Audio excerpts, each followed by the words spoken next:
Chris, we got you in the hellcat. Wait a minute. We got you. We got you. We got you. Come on. Did we get him? Yes. We got him. Come on. There's no way he wasn't stepping on it. We got him with a hellcat. People, we got him. We were safe. We never got more than 55 miles an hour. Ever. Actually, speed limit's 80. We never got put. I don't even know. Anyways, we never. Oh man, he ain't going. He ain't going. He doesn't want any more of this applesauce. He doesn't want any more of the applesauce. We just figured out he doesn't want any applesauce, right? Okay. Okay. Come on, we got him on that race. We got him. You see how bad we got him? I mean, he was on it. I don't know. I think we got him. I think he's not going to go again because he's like, I don't want none of that hellcat. I don't know. I don't want none of that. He must not like Applebee's.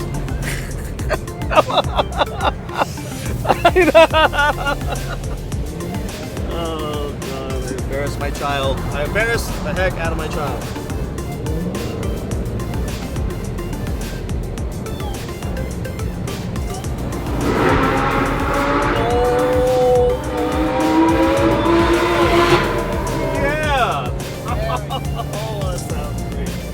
All right, so the Scat Pack is sold. Hopefully one of you see it online somewhere and end up with it. And if you do, please send me a picture on Instagram when you buy it and love it as much as I have. I just decided to sell the car to a dealership. So Land Rover, Jaguar of Anaheim Hills, they gave me a good price. We'll talk about that in a second. The reason why I did this, some of you are gonna rub it in my face, but the bottom line is I'm still netting some cash out of this thing. I'm still in good shape because I did good on the Hellcat. And I'm just way too busy with my other job. I'm in a suit right now, as you can see, because I just got off work.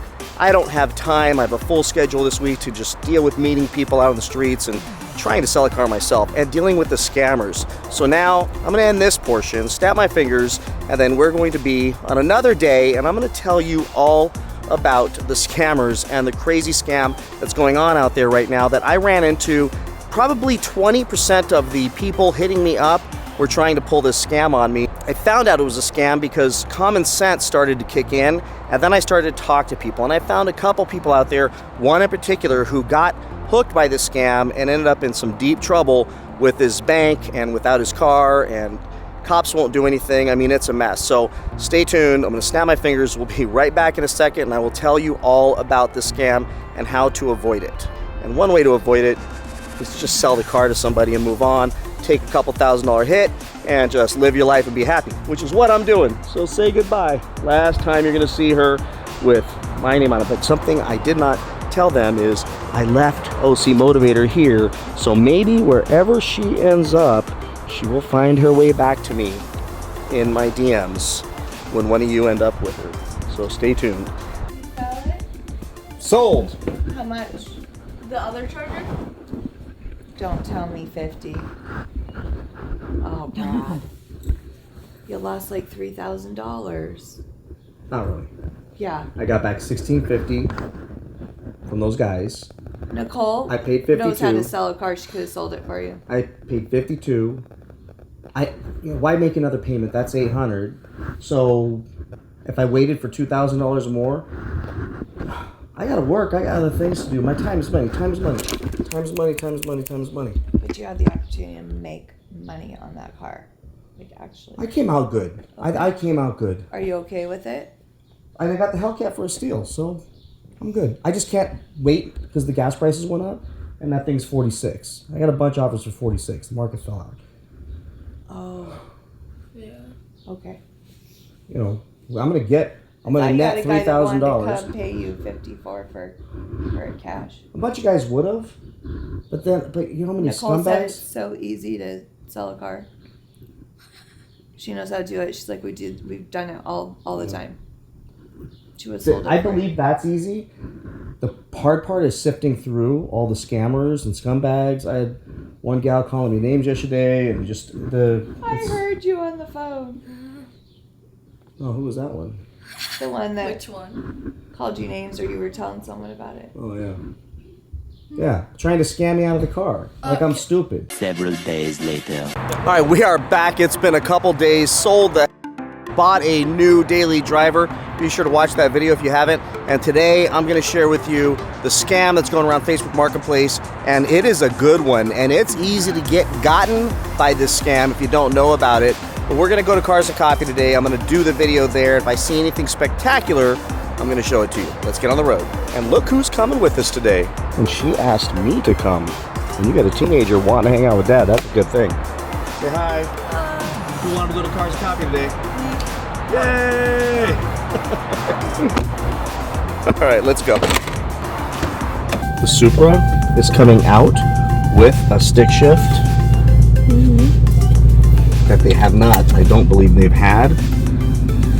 And I asked your mom, and she says, well, I don't know. I'm not sure Kendall could figure out and focus on a stick shift, but if you drive a stick, a manual, it is so incredible compared to driving one of these, because it's like being in a real race car. So what do you think? Would you be able to learn how to drive a manual? Yeah, it might take me a minute. I'll teach you. I'll teach you.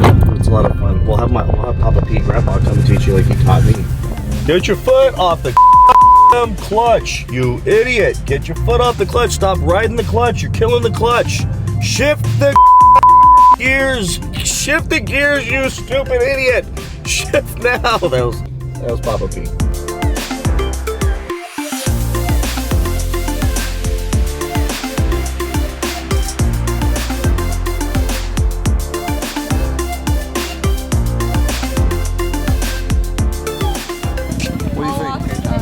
Yeah, Paul Walker car, right? What do you think?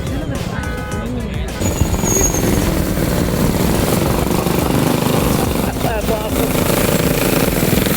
Hey, Kendall, you want one of those? Especially riding on the road. Nice shaker! Woo. Mopar or what? Mopar or, how's it go? Mopar or no car, dude. Come on, man. Gee, where you come on? All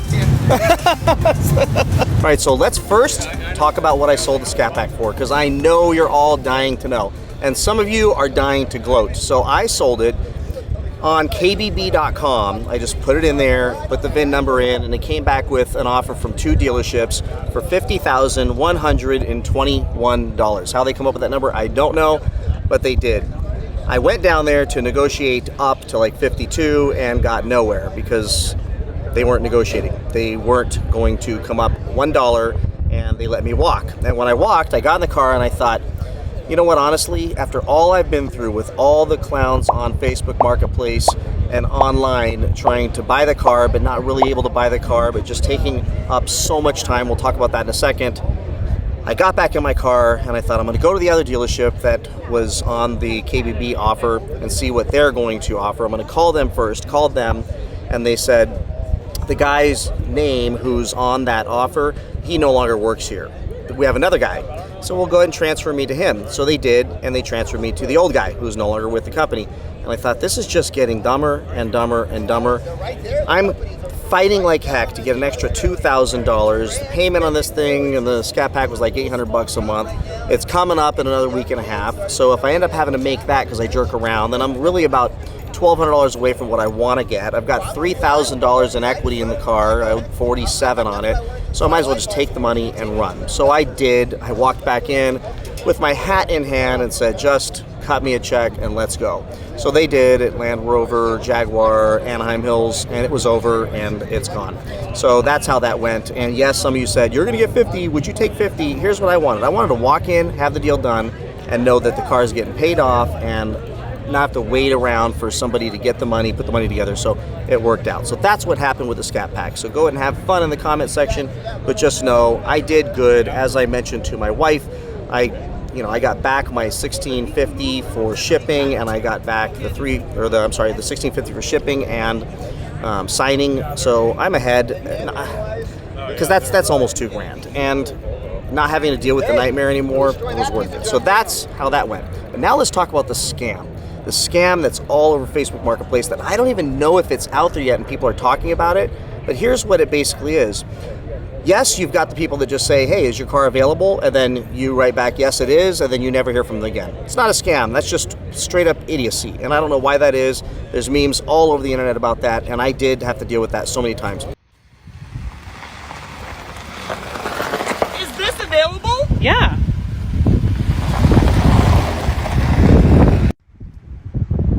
Is it available? Yes, it's available. Nothing. Or you say, yes, it's available, and then they offer you $40,000. And I know what they're trying to do. They're trying to flip the car. But at least they're trying to legitimately flip the car, and they're probably dealers anyway, so that's cool. But here's where the scam comes in. I had probably 20% of the offers where they come back and ask me, first question out is, how much do you owe on the car? Like that has anything to do with anything. If you're going to give me $52,000 for the car, why does it matter if we're just going to pay the car off and you're going to get the pink slip at some point? It shouldn't matter. And then they would get frustrated when I would say, it doesn't matter. And then a few of them, I came back and I said, please explain why you want that information. And then their response was, well, I want to know how much money I need to put down. I'm like, I still don't understand. It makes no sense why my loan balance has anything to do with your arrangement with your bank. Let's say bye to Chris. Later, dude.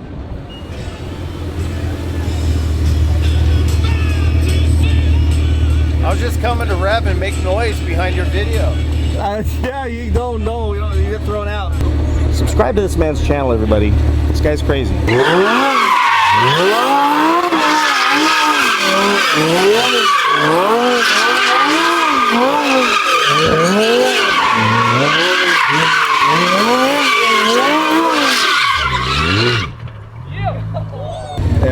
There's 40,000 of you out there on his channel. I only need 10. That's it. 25% of you. Something that's worth $500 or more. 25% of you. Jump in there. Go subscribe. Jump in there. It is entertaining content. Go see it. That's later, brother. So they ask you what you owe, and then you go through all that rigmarole with them, as though the loan they're going to get has anything to do with the loan balance you have. So that got me suspicious, and I was trying to understand why, and no one could give me a legitimate answer. As a matter of fact, some of the people got angry with me when I asked them why. I even came back at one of them and I said, none of your business what I owe on my car. Assume I owe nothing on my car. I can pay it off tomorrow and get you the pink slip.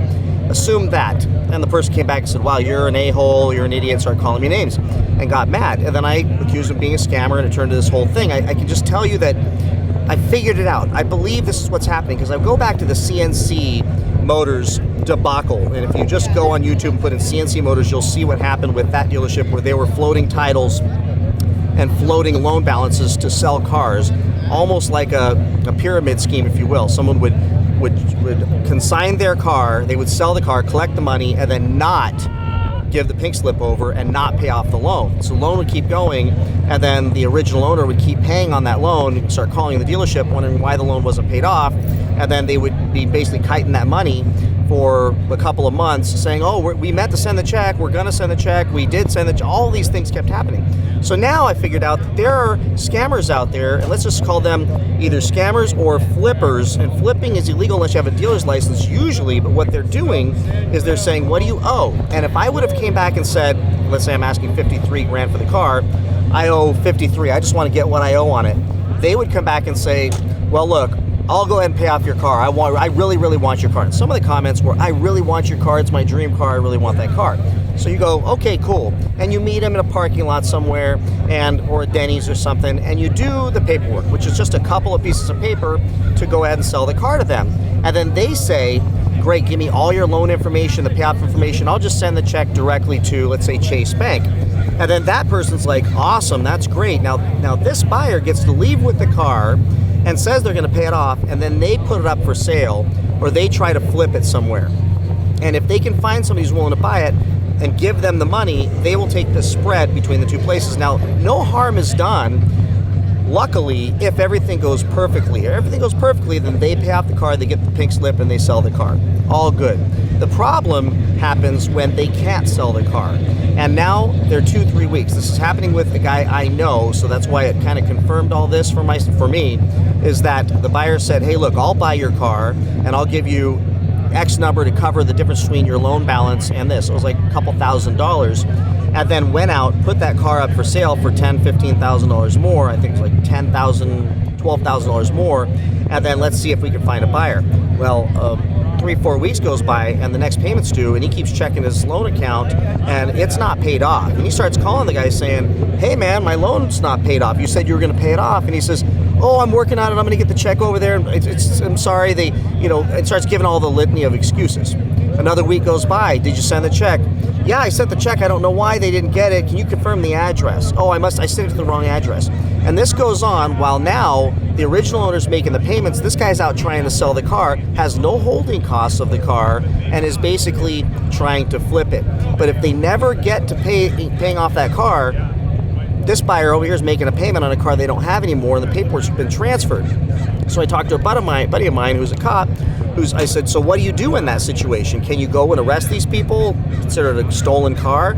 No, it's a civil matter at that point. You need to sue that person to pay off your loan, because you're accusing them of malice. You can't do that without any proof of that. The reality of it is you had a deal, they would pay off that car. They haven't paid off that car. Do you have anything in writing saying when they would pay it off? No, nothing. They just said they would, and I just trusted them. So now you sold your car to somebody. They have paperwork of ownership. They don't have a pink slip. The bank has a pink slip, and they're out trying to sell that car. So you can't even go recover that car with the police. They've got the car. So that's a huge problem. So I figured it out. When they ask you what you owe on your car, it's because they're hoping you owe a lot on it, and you're desperate to have it paid off. And the sad thing about this other guy is he needed to pay off that car to be able to qualify for a home loan, and trusted this person who, by the way, these are people who come off very trusting. That's why they succeed in these scams, and say that they're willing to pay it off. And he's like, "Cool, you'll pay it off next week." Absolutely, it'll be paid off by then. The other issue that I ran into tied to this is one of the buyers said, I just need to know how much to give you the cashier's check for. So if you owe $50,000, I'm going to give you a cashier's check to your bank that you can send off to them. Well, the problem is it's not a real cashier's check.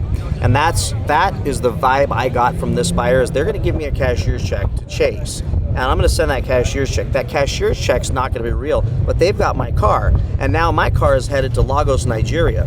So that can happen as well, and I'm sure it is, and I'm sure we're going to hear about these things. But in this crazy car market, there is so much shadiness taking place that I decided it's just not worth it. It's not worth taking these risks. I'm going to go dump this thing at a reputable dealership and move on, and I sold my Scat Pack for 50 grand.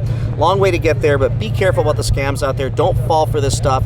Here's what you do. Here's how you avoid this stuff. If you sell it to somebody, meet them at their bank or their credit union and have that bank pay off your bank directly. You don't have to be involved. Or have them give you the cash, take it to your bank, make sure it's legitimate cash, it's not some counterfeit cash or some bad check. Wait till that clears, and then you pay off that car, and then you transfer that car. But until then, don't go handing over the keys to your car with somebody unless you know that money is 100% real.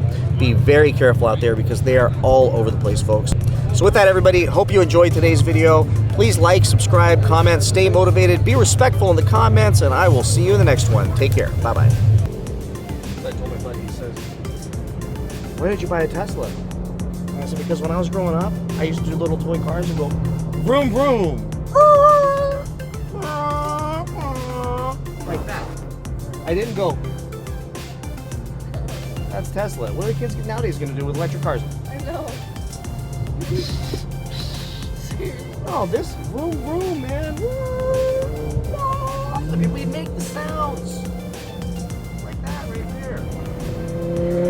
What's this world coming to?